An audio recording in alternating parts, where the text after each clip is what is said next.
This is the first puddle I have in my yard.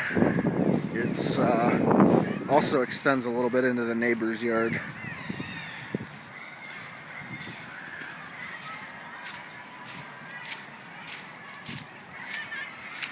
It looks like it's probably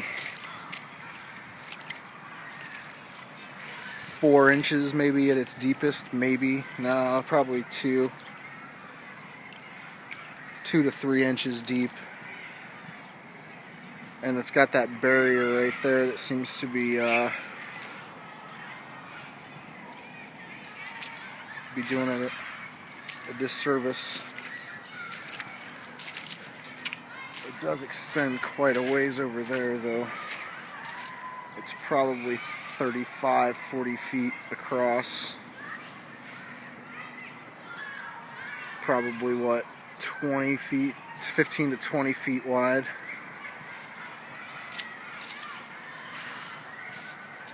We had pretty much epic rain this year. The past 4 days has rained pretty much non-stop. You could probably hear the kids. I've also got this puddle right here. This little puddle is probably one of the deeper ones, just because there is a gully that's running rainwater off of the playground. You can see right there.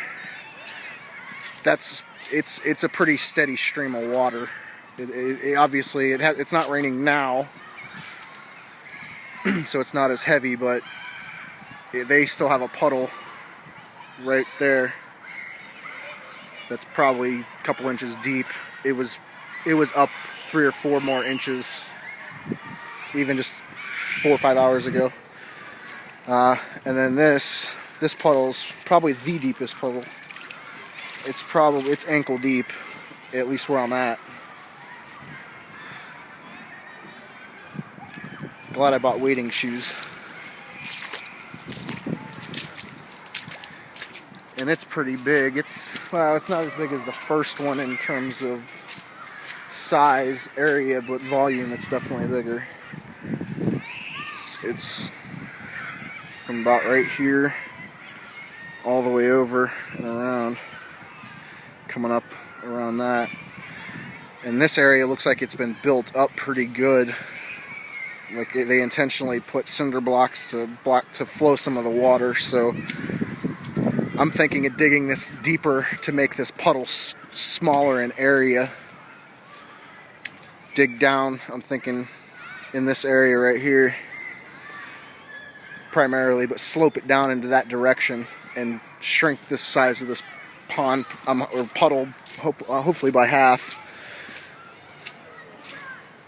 And then that water slowly flows over here. You can see I've got some wood set up to, at its heaviest point so I can get to both sides without stumbling. And it flows west to this other puddle right here, which it doesn't look like it's more than an inch deep anywhere. No, it's maybe an inch, and that's not very big.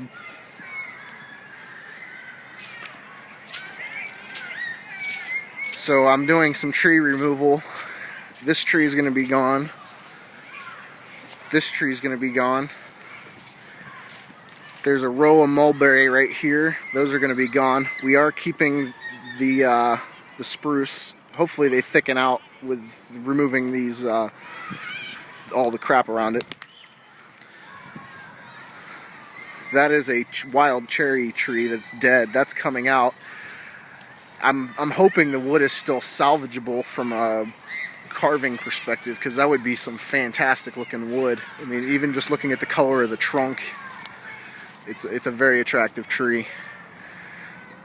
All of the ash has to go, so there's about eight or 9 ash trees, and then there's a honey locust that's getting trimmed, cleaned up, hopefully fixed pretty good. We are keeping all of the evergreens, so we're keeping all the Colorados and spruces, pines. playground, obviously.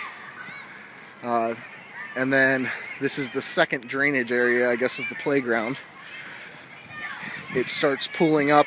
It's not at nearly the steady flow, and you can't really see it if it is, because it's a lot of ground muck. It's kind of a muddy material, but it does flow from the fence line. It kind of snakes around and then comes down and starts forming a puddle right here. My goal would be to raise this a little bit, or at least finish the grade, because it's actually flowing down to the lowest point on my property in the northwest corner. Just standing out here, it's probably a good foot lower than any other point in my property, so it's kind of a natural gully. This was probably the larger retention pond. This, I'm guessing, is probably 4 or 5 inches deep. No, maybe not. No, it's about the same depth as the one over there. However, it is flowing. It's blocked right now with all the logs, but it would normally keep flowing down.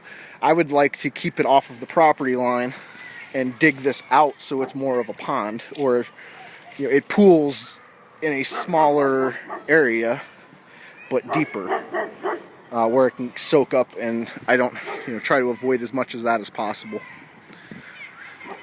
And that was pretty much the big ones.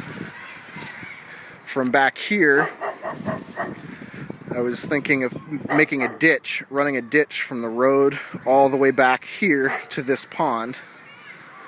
And then we have the sump pump that's coming off the side of the house right there. I wanted to make sure it's graded so that the water makes it to the ditch. And then same thing with possibly, if I'm not doing a pond right there, right by the basketball court in this area, I wanted to grade it so that it was going down to this ditch that would eventually come back to here. So I was either thinking one big retention pond back here, where all of the water would end up, or possibly maybe a small hole in the ground right there and a small hole in the ground right there, and then just shape this one a little better and fix, regrade that, maybe move it around the back of the tree so I don't lose the property in front of it.